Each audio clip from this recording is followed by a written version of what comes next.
اپنا حال یہ ہے کہ میلاد کے جلوس کے اندر ہزاروں بندہ ہوتا ہے، اور جیسے ہی ظہر کی نماز کا وقت ہوتا ہے 99% لوگ اپنے گھروں کو لنگر اور نیاز لے کے چلے جاتے ہیں، مسجد میں 1% لوگ بھی مشکل سے جاتے ہیں، اور تھوڑی دیر پہلے لگ رہا ہوتا ہے کہ اس وقت دنیا میں اگر سب سے بڑے عاشقان رسول ہیں تو وہ اس مجمع کے اندر موجود ہیں۔ دوسری طرف 10 محرم کے جلوس کے اندر لگ رہا ہوتا ہے کہ آج اگر کوئی بھی یزید سامنے آئے گا وہ بچے گا نہیں، کیونکہ یہ عاشقان حسین نکلے ہوئے ہیں۔ اور جیسے ہی ظہر اور عصر کی نماز کا وقت ہوتا ہے اور وہ ان جلوسوں کے دوران ظہرین کی نماز پڑھاتے ہیں نا، تو 99% لوگ سائڈ پہ ہو جاتے ہیں، ساڑھے کپڑے پلید نے، پلید دو کپڑے پلید نے، مسلمان اور کپڑے پلید، اور چند لوگ آپ کو نماز پڑھتے ہوئے نظر آئیں گے۔ یہ پریکٹیکلی مسلمانوں کی حالت ہے، اور ان مسلمانوں کو قرآن کو آگ لگانے کے اوپر غصہ آ جاتا ہے۔ بہت اچھی بات ہے، لیکن قرآن کو آگ تو آپ لوگوں نے پریکٹیکلی لگا دی ہوئی ہے، قرآن کی کسی بات کے اوپر عمل نہیں کر رہے۔ یہ قرآن کا حکم تھا نا، سورہ روم آیت نمبر 31، وَأَقِيمُوا الصَّلَاةَ وَلَا تَكُونُوا مِنَ الْمُشْرِكِينَ، دیکھنا نماز کو قائم کرنا، مشرک نہ ہو جانا۔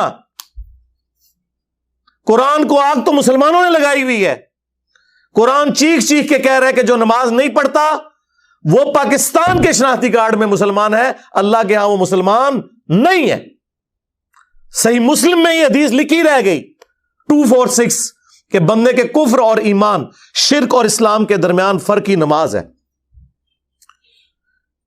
یہ حدیث مسلم میں ہی لکھی رہ گئی کہ ابن مسعود رضی اللہ تعالیٰ عنہ کہتے ہیں کہ جماعت کے ساتھ نماز پڑھنا یہ سنت خدا ہے، یہ تمہارے نبی کی وہ سنت ہے جو اللہ نے انہیں عطا کی، اگر اسے چھوڑ دو گے تو برباد ہو جاؤ گے۔ رسول اللہ کے زمانے میں اگر کوئی بیمار بھی ہوتا اور 2 بندوں کے سہارے مسجد میں آ کے نماز پڑھ سکتا تو اس کی کوشش ہوتی کہ میں مسجد میں جماعت سے نماز پڑھوں، کہیں مجھے منافق نہ شمار کر لیا جائے۔ جماعت چھوڑنے پر رسول اللہ کے زمانے میں سمجھا جاتا تھا صلی اللہ علیہ وآلہ وسلم کہ بندہ منافق ہے۔ صحابہ کرام کو، اہل بیت کو کب معلوم تھا کہ ایسی امت بھی آنے والی ہے جو آپ سے بڑا عشق رسول ہونے کا دعویٰ کرے گی اور نماز ایک نہیں پڑھے گی؟ تو وہ کہتے یار یہ تو بڑا آسان اسلام ہے۔ تو یہ حدیثیں تو مسلم شریف میں لکھی رہ گئیں، پریکٹیکلی کس نے عمل کیا اس کے اوپر؟ یہ حدیث ترمذی میں لکھی رہ گئی کہ ہمارا اور منافقین کا عہد نماز کی بنیاد پہ ہے، جس نے نماز چھوڑی اس نے کفر کیا۔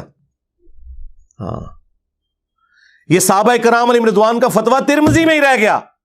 عبداللہ بن شقیق تابعی کہتے ہیں کہ صحابہ کرام علیہم رضوان تارک الصلاح کے سوا کسی کی تکفیر نہیں کرتے تھے، صرف بے نمازی کو وہ کافر سمجھتے تھے، باقیوں کو وہ تمام غلطیوں کے باوجود مسلمان تصور کرتے تھے۔ اندازہ کریں، یہ ترمذی میں لکھا رہ گیا جناب۔ ہاں، ہم جب چیخ چیخ کے یہ باتیں بیان کرتے ہیں لوگ کہتے ہیں یار یہ کس قسم کی باتیں کر رہے ہیں، یہ کہاں پہ لکھی ہوئی ہیں؟ سرکار کتابوں میں لکھی ہوئی ہیں۔ یہی تو ہم آپ سے کہہ رہے ہیں کہ مرنے سے پہلے اے مسلمان کر لے اس پہ غور، کتابوں کا خدا اور ہے، بابوں کا خدا اور۔ یہ حدیث ابو داؤد میں ہی لکھی رہ گئی کہ بچہ جب 7 سال کا ہو جائے تو اسے نماز کا حکم دو، اور نہ پڑھے 10 سال کی عمر میں اسے سزا بھی دو، اور 10 سال کے بچوں کے بستر بھی الگ کر دو۔ یہ ابو داؤد میں لکھی رہ گئی حدیث۔ عمل کس نے کیا؟ یہ حدیث ابن ماجہ میں لکھی رہ گئی کہ نبی علیہ السلام نے فرمایا اے معاذ، اللہ کے ساتھ شرک نہ کرنا، خواہ تمہارے ٹکڑے ٹکڑے کر دیے جائیں، تمہیں قتل کر دیا جائے، سولی دے دیا جائے، یا آگ میں زندہ جلا دیا جائے، شرک نہ کرنا۔ یہ پہلی نصیحت۔ اسی حدیث میں دوسری نصیحت، نماز نہ چھوڑنا۔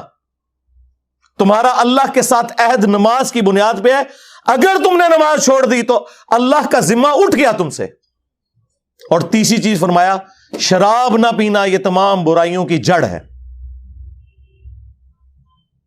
تو یہ حدیثیں تو لکھی رہ گئی سرکار۔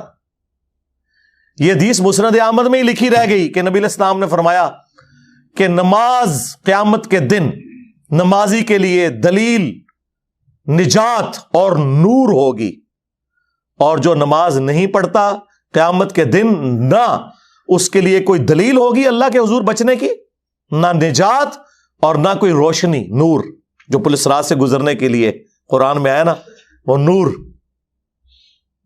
اور پھر نبی اسلام نے فرمایا کہ بے نمازی کا حشر اسی حدیث میں آتا ہے، فرعون، قارون اور حامان اور امیہ ابن خلف کے ساتھ ہوگا۔